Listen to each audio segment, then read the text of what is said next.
Shalom Bapak Ibu Saudara yang dikasihi Tuhan. Apa kabarnya hari ini? Luar biasa. Luar biasa. Kita bersyukur bila pada hari ini Tuhan masih mengizinkan kita untuk datang di tempat ini. Semua karena kasih Tuhan. Saya ucapkan selamat datang bagi Bapak Ibu Saudara jemaat yang hadir di tempat ini, dan bagi Bapak Ibu Saudara yang hadir secara live streaming. Selamat pagi, selamat mengikuti ibadah pada hari ini. Saya undang Bapak Ibu Saudara untuk bangkit berdiri. Kita memuji nama Tuhan, sebab Dialah Tuhan, Dialah Allah yang layak untuk kita sembah, Dialah Tuhan yang layak untuk kita tinggikan.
Saya undang para jemaat untuk mempersiapkan waktu untuk bersaat teduh.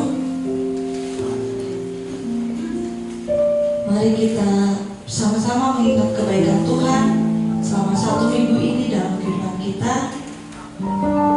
Dan ayat saat teduh pada hari ini diambil dari Mazmur 63 ayat 4. Demikianlah aku memandang kepadamu di tempat kudus, sambil melihat kekuatanmu dan kemuliaanmu. Sebab kasih setiamu lebih baik daripada hidup, bibirku akan memegahkan engkau.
Kami serahkan waktu ibadah kami dalam tangan-Mu ya Tuhan. Biarlah pujian penyembahan kami ya Tuhan dapat menyenangkan ya Tuhan. Terima kasih Bapa dalam surga. Kami siap ya Tuhan untuk melanjutkan ibadah kami pada pagi hari ini. Haleluya, amin. Sebentar kita akan memberikan yang terbaik bagi Tuhan. Kita mau membawa persembahan kita. Mazmur 96 ayat 8, berilah kepada Tuhan kemuliaan namanya, bawalah persembahan dan masuklah ke pelatarannya. Kita mau bersama-sama menyanyikan lagu Beri yang terbaik.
Terima kasih Tuhan atas segala berkat kemurahan-Mu sepanjang sebulan kemarin ya Tuhan, atas kasih dan karunia yang Kau berikan kepada kami ya Tuhan. Saat ini kami kembalikan persembahan kami ya Tuhan, sebagai rasa syukur kami, rasa cinta kami, hormat kami kepada Engkau Tuhan. Kiranya Engkau memberkati persembahan dan perpuluhan kami ini ya Tuhan, untuk pelayanan di tempat ini ya Bapa. Dalam nama Tuhan Yesus Kristus kami berdoa dan mengucap syukur. Haleluya, amin.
Sebentar kita akan mendengarkan persembahan pujian dari mahasiswa STT Baptis Bandung. Untuk waktu dan tempatnya saya persilahkan.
kasih untuk pujiannya.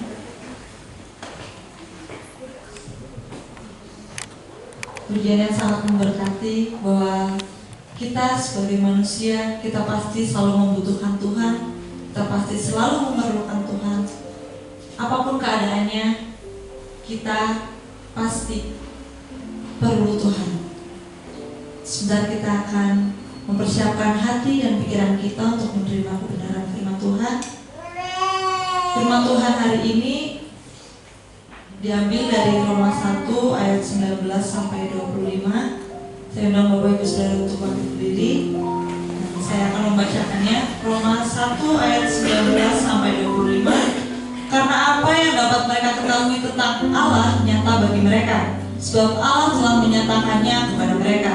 Sebab apa yang tidak nampak daripadanya, yaitu kekuatannya yang kekal dan keilahiannya, dapat nampak pada pikiran dari karyanya sejak dunia diciptakan, sehingga mereka tidak dapat berdalih. Sebab sekalipun mereka mengenal Allah, mereka tidak memuliakan Dia sebagai Allah atau mengucap syukur padanya. Sebaliknya, pikiran mereka menjadi sia-sia dan hati mereka yang bodoh menjadi gelap. Mereka berbuat seolah-olah mereka penuh hikmat, tetapi mereka telah menjadi bodoh. Mereka menggantikan kemuliaan Allah yang tidak fana dengan gambaran yang mirip dengan manusia yang fana, burung-burung, binatang-binatang yang berkaki 4, atau binatang-binatang yang menjalar. Karena itu Allah menyerahkan mereka kepada keinginan hati mereka akan kecemaran, sehingga mereka saling mencemarkan tubuh mereka. Sebab mereka menggantikan kebenaran Allah dengan dusta dan memuja dan menyembah makhluk dengan melupakan penciptanya yang harus dipuji selama-lamanya. Amin. Saya persilakan Bapak Ibu untuk berdiri kembali. Kita mau mempersiapkan hati kita, pikiran kita untuk menerima kebenaran firman Tuhan pada hari ini. Mari kita bersama-sama menyanyikan pujian Tak Sedetik Pun. Kita percaya bahwa kita memiliki Allah yang setia, Allah yang tidak pernah sedetik pun meninggalkan kita.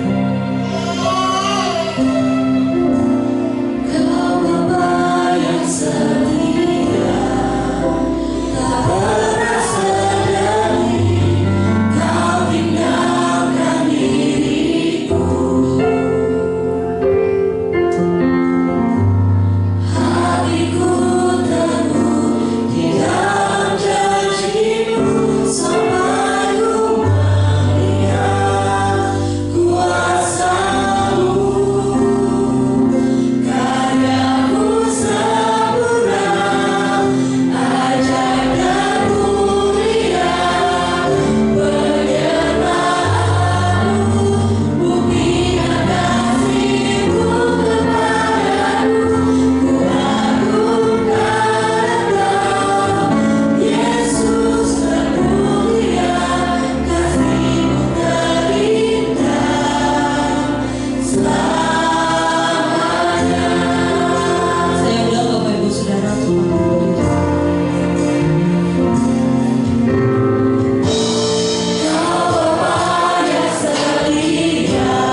Kami bersyukur Tuhan atas segala berkat kemurahan-Mu Tuhan.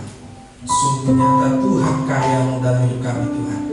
Pada pagi hari ini Tuhan, kami ada di tempat ini Tuhan, untuk datang kepada-Mu Tuhan, menaikkan rasa syukur kami melalui pujian dan penyembahan kami ya Bapa. Dan sebentar kami siap belajar kebenaran firman-Mu Tuhan, supaya kami bisa mengenal Engkau lebih jauh dan lebih dalam lagi ya Tuhan. Kami siap belajar kebenaran firman-Mu ya Bapa. Haleluya, amin. Silakan dulu Bapak Ibu Saudara terkasih dalam Tuhan Yesus Kristus. Shalom. Kita bersyukur kita sudah ada di pertengahan tahun. Itu semua karena kasih dan karunia Tuhan. Pada bulan ini kita akan belajar bersama-sama suatu tema, yaitu back to basic. Jadi kita kembali belajar dari dasar, yaitu pada bulan ini kita akan belajar mengenai tentang Tuhan. Saya beri judul pada minggu ini yaitu apakah Tuhan ada? Menurut Bapak Ibu Saudara, Tuhan ada nggak sih? Siapa yang di sini tidak percaya bahwa Tuhan ada? Semua percaya. Sekarang pertanyaannya berubah. Apa buktinya Tuhan ada?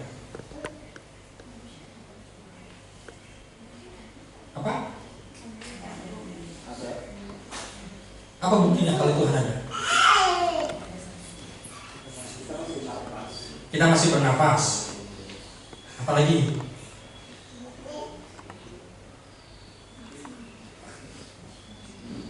Ada lagi?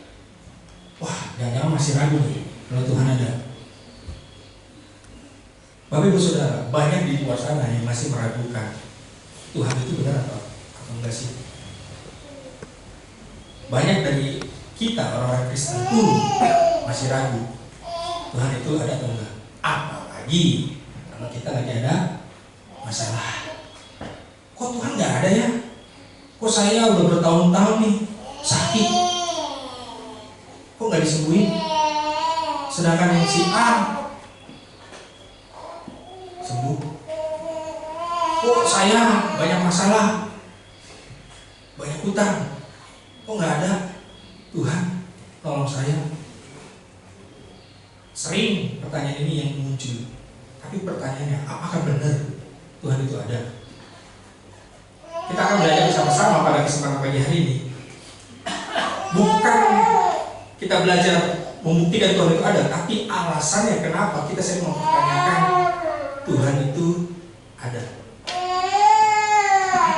Mari kita buka kitab kita yang terambil dari Roma pasal 1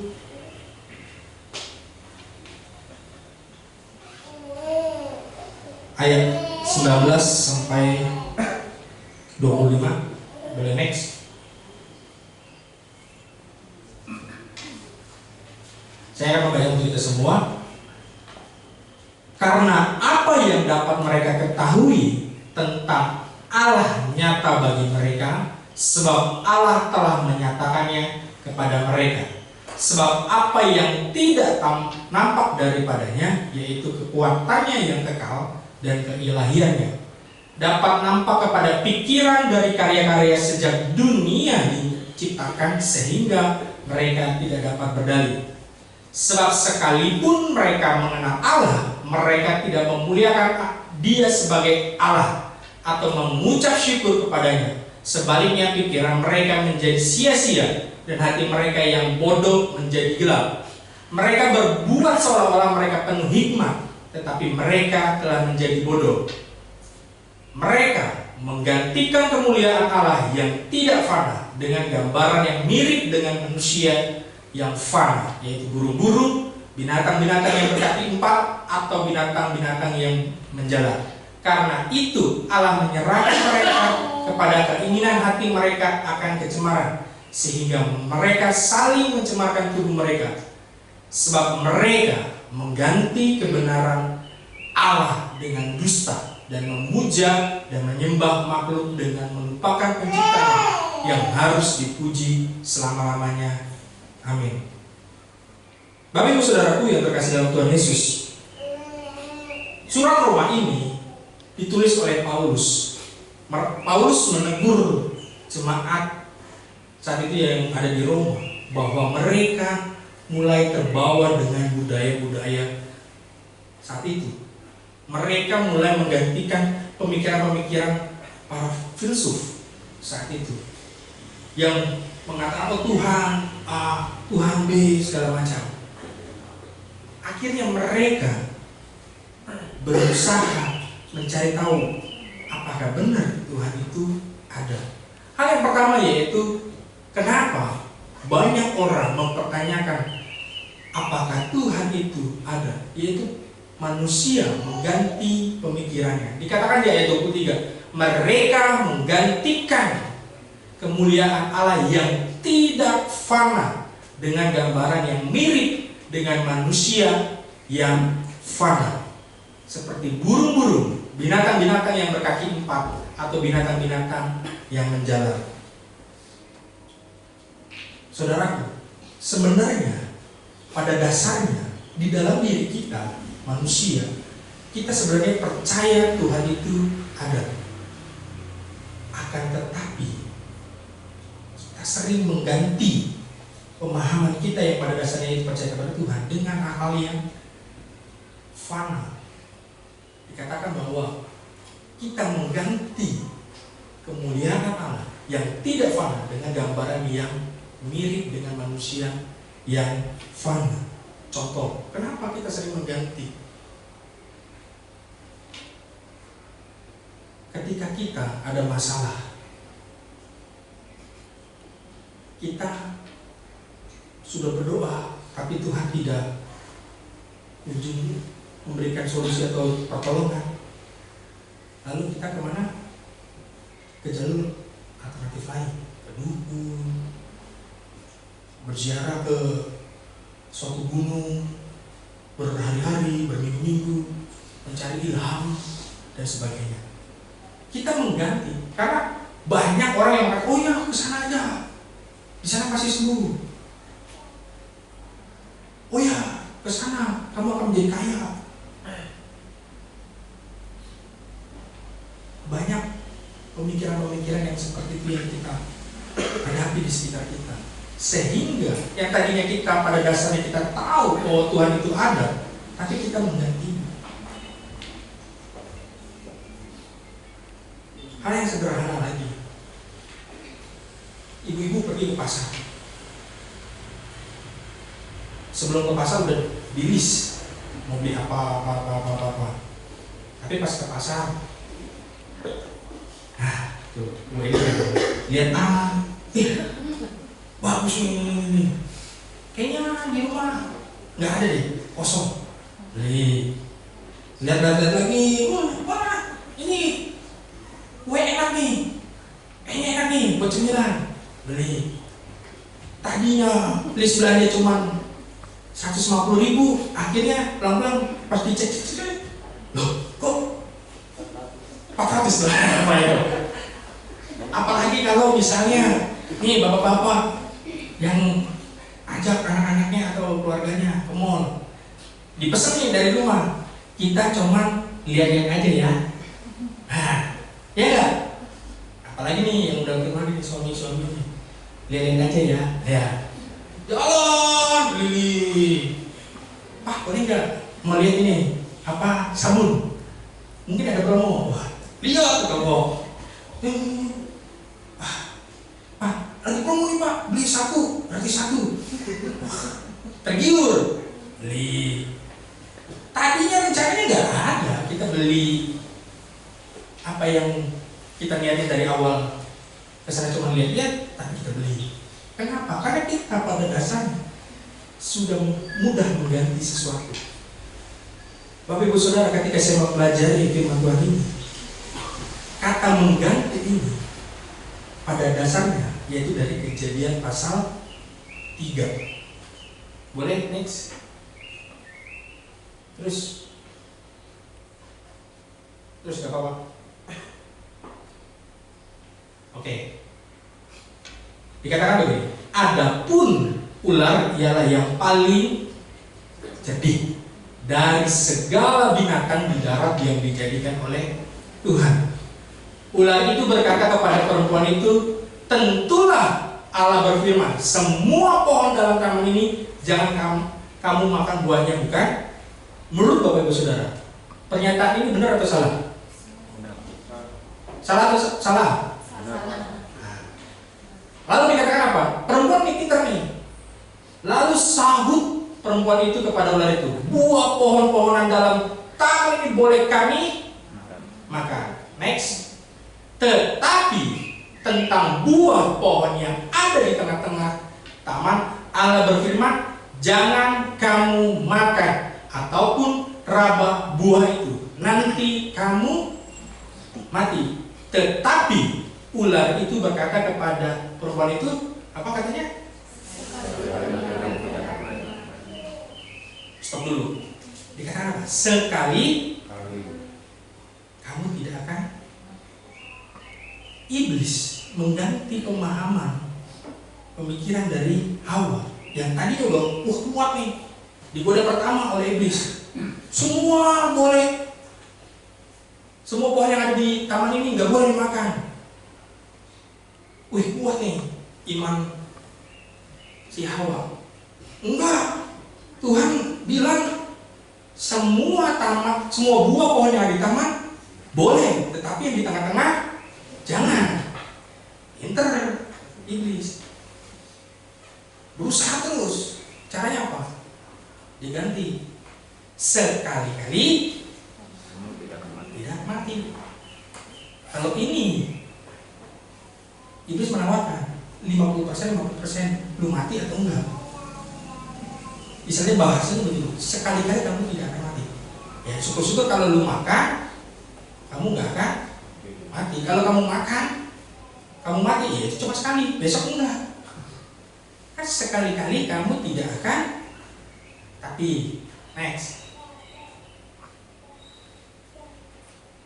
Tetapi Allah mengetahui bahwa pada waktu kamu memakannya, ingat iblis ditambahin lagi, komporin, matamu akan terbuka dan kamu akan menjadi seperti Allah. Ada embelnya lagi, tahu tentang yang baik dan jahat. Perempuan itu melihat bahwa buah pohon itu baik. Yang tadinya dia yakin dan percaya atas pemikiran yang Tuhan sudah kasih, bahwa pohon yang di tengahnya tidak boleh dimakan, akhirnya mulai pelan-pelan tergantikan. Yang lebih memuncaknya yaitu yang kelima, matamu akan terbuka dan kamu akan menjadi seperti Allah. Bapak Ibu Saudara, dosa pertama bukan mereka ngambil buah itu dan makan, tetapi mereka mengganti perintah Tuhan dengan pemahaman yang baru. Itu sudah dosa pertama yang dilakukan oleh manusia. Next, pola iblis yaitu menukar yang baik menjadi lebih baik, bukan menukar yang jahat menjadi baik. Seringkali iblis menggunakan pola seperti ini karena pada dasarnya yaitu di kejadian itu, siapa yang nggak tertarik menjadi seperti Allah yang bisa menciptakan semuanya dengan perkataan langsung jadi? Iblis pintar merubah pemikiran manusia. Dia tidak perlu menggunakan yang jahat menjadi lebih baik, tapi yang baik menjadi lebih baik. Gak usah lah ke gereja, kan bisa live streaming, ya enggak?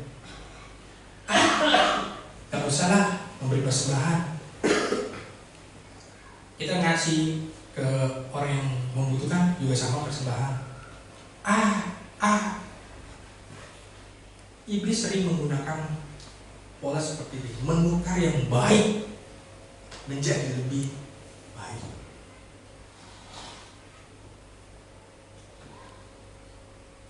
Hati-hati Bapak Ibu Saudara.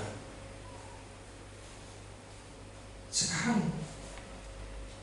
banyak di media sosial yang menjelaskan Allah itu tidak ada atau apa, dan abu-abu, dan semua masuk logika kita. Karena iblis mulai menukar yang baik menjadi lebih baik.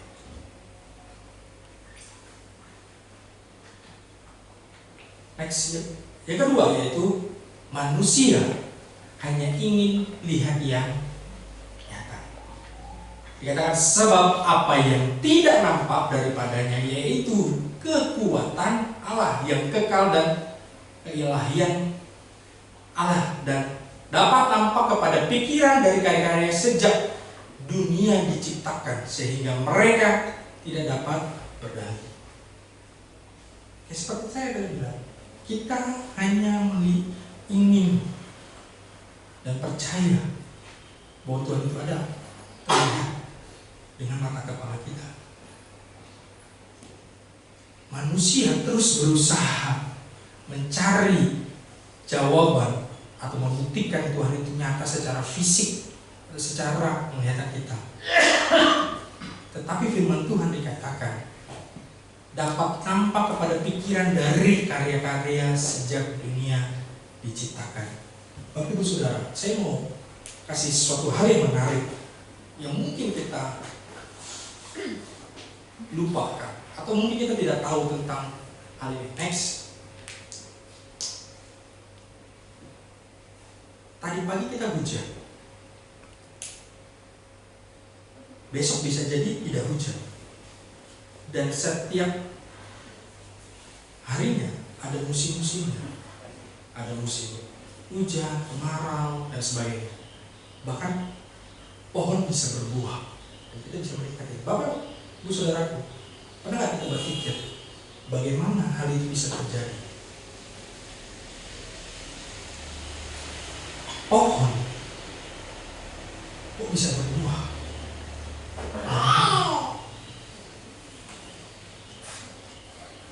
Hal ini menunjukkan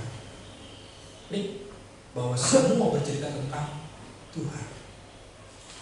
Mungkin kita hanya terlihat yang benar-benar dan masuk logika kita, tetapi Tuhan menunjukkan keberadaannya melalui ciptaannya. Next, saya membaca suatu buku, yaitu di buku itu menuliskan hal yang menarik. Ada satu molekul sel yang namanya laminin. Laminin ini terdiri dari 3 rantai yang disatukan oleh ikatan disulfida dan disusun dalam bentuk seperti salib, membentuk 2 atau 3 lengan pendek, masing-masing terdiri dari 1 rantai di lokasi terminal N molekul dan kumparan merangkap 3A heliks lengan panjang. Next, bentuknya seperti ini Bapak Ibu Saudara.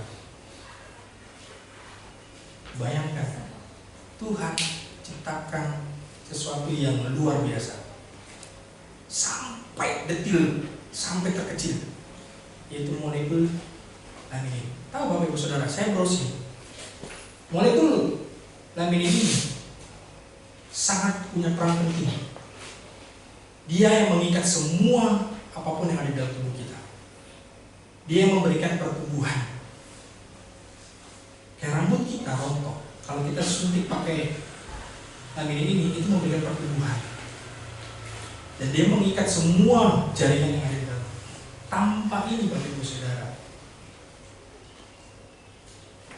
nggak ada apa-apanya. Ketika saya membaca itu, dokter itu bilang begini, sebenarnya di dalam tubuh kita ada Tuhan yang Tuhan cipta, titipkan di dalam diri kita, yaitu ini, gambar seperti salib. Kenapa? Dia mengikat semua yang ada di dunia ini. Dan dia yang menggerakkan.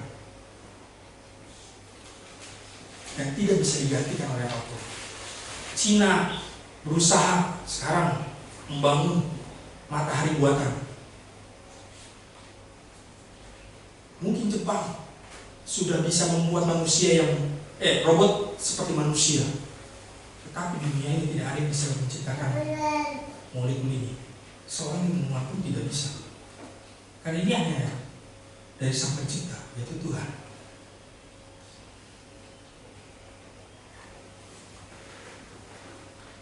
Kesimpulan buat saudara. Next. Di dalam manusia ada ruang kosong. Biarkan Tuhan yang mengisi ruang kosong itu. Kita tidak bisa mengisi mau kesuksesan, kehebatan kita, penghargaan kita, dan sebagainya. Itu tidak. Itu akan fun, hilang semata. Hanya Tuhan yang bisa mengisi kosongan itu. Dan kedua, libatkan Tuhan dalam segala aspek kehidupan. Dialah yang menggerakkan kehidupan kita, bukan diri kita, kekuatan kita. Karena ada molekul-molekul yang ada di dalam tubuh kita. Ada Kristus dalam diri kita yang menggerakkan kita. Bukan apapun yang ada di dunia ini. Mari Bapak Ibu Saudara, tetap percaya kepada Tuhan. Tuhan itu sungguh nyata. Dunia boleh menawarkan pemikiran yang baru-baru, tapi jangan pernah mengganti pemikiran kita bahwa Tuhan itu ada dengan hal-hal yang baru. Ingat, isi kekosongan yang dalam diri kita dengan Tuhan. Minta Tuhan terus isi setiap hari, biar kita tidak dapat digantikan atau iblis tidak dapat mengganti pemikiran kita. Karena Tuhan ada di dalam diri kita, ada Tuhan yang mengingatkan kita. Amin. Saya undang Bapak Ibu Saudara untuk bangkit berdiri. Saya undang pemain musik bersinggah.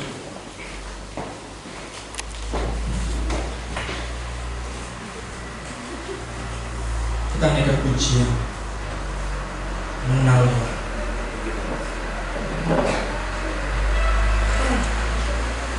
Kita lihat karya Tuhan sungguh nyata dalam kehidupan kita. Kagum akan karya-karyanya dalam kehidupan kita.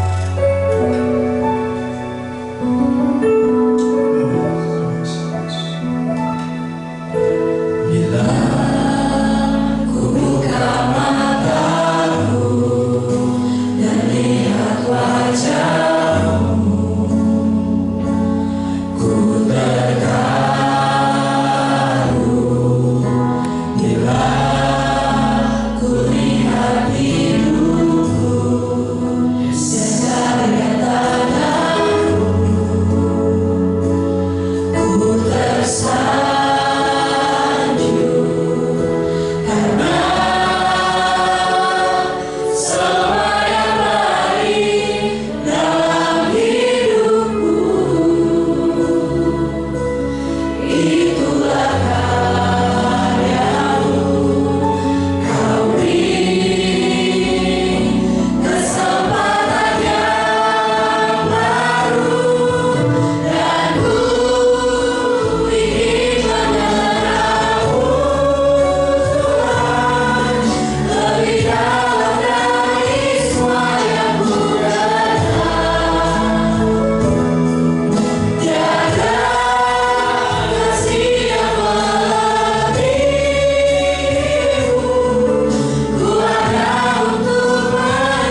dalam hidup kami ya Tuhan. Itu karena karya-Mu Tuhan. Kau ada di dalam setiap pribadi kami Tuhan.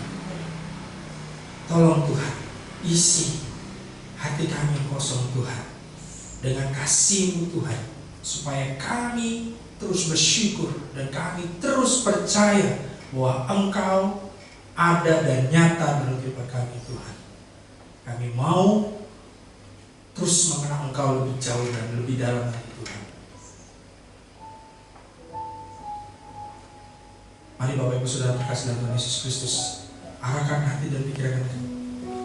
Kedua, tangan kita angkat kepada Tuhan untuk menerima berkat dari Tuhan kita Yesus Kristus. Diberkatilah engkau dalam keluargamu, anak, menantu dan cucu-cucumu. Diberkatilah dalam pendidikan anak-anak dan cucu-cucumu. Diberikan kepintaran, hikmat dan kepandaian, sehingga menjadi anak-anak yang luar biasa dipakai oleh Tuhan. Diberkatilah engkau dalam setiap pekerjaan, setiap usaha yang dikerjakan, sehingga bisa menjadi berkat bagi banyak orang. Diberkatilah engkau dalam masa mudamu, karirmu, dan diberikan pasangan hidup yang takut dan cinta akan Tuhan, dan sepadan dan serupa dengan Tuhan Yesus Kristus.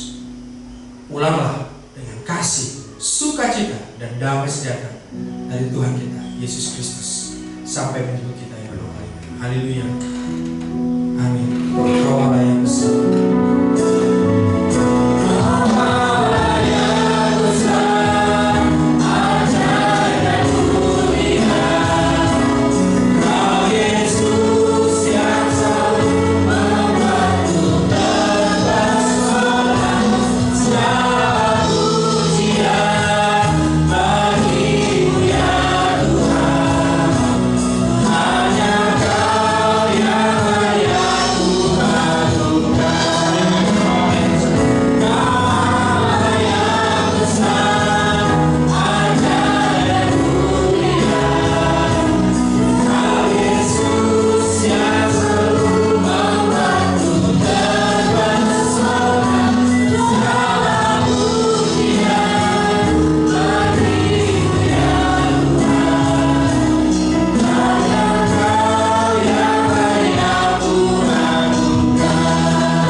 Terima kasih.